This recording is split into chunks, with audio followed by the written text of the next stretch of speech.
Welcome to the Hospital Finance Podcast, your go-to source for information and insights that can help you stay ahead of the challenges impacting healthcare finance. And now, the host of the Hospital Finance Podcast, Michael Passanante. Hi, this is Mike Passanante, and welcome back to the award-winning Hospital Finance Podcast.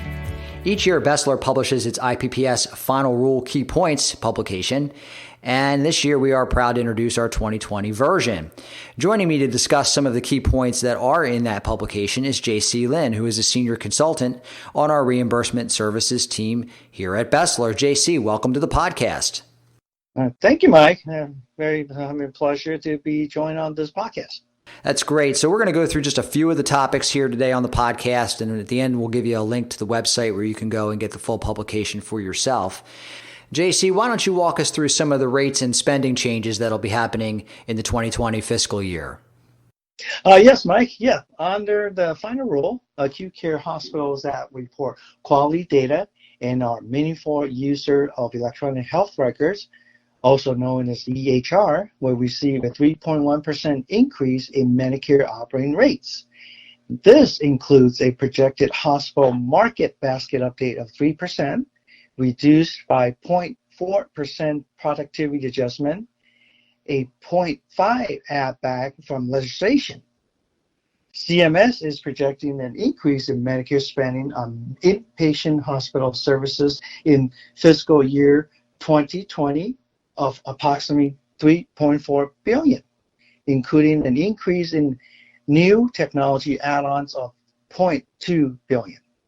Now, overall, Medicare estimates the spending on inpatient hospital services will increase by a total of $3.8 billion, which equates to roughly a 3% increase over fiscal year 2019. Thank you for that, Jaycee. Why don't we move on and talk about DISH, because there are some changes to DISH coming up that is definitely a concern to hospital providers.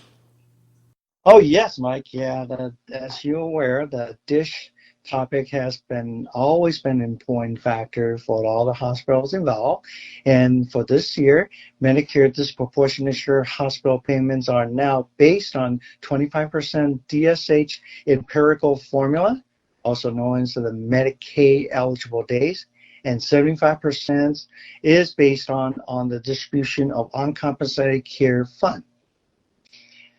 Medicare DISH supplemental payments increased from $8.27 billion to $8.4 billion in fiscal year 2020. And in 2020, CMS will use the worksheet S-10 data from the fiscal year 2015 cost reports to determine the distribution of uncompensated care payments. Now, due to public comments emphasizing on the importance of ensuring accuracy and consistency, CMS is conducting audits of fiscal year 2017 worksheet S10 information to begin in the fall of 2019.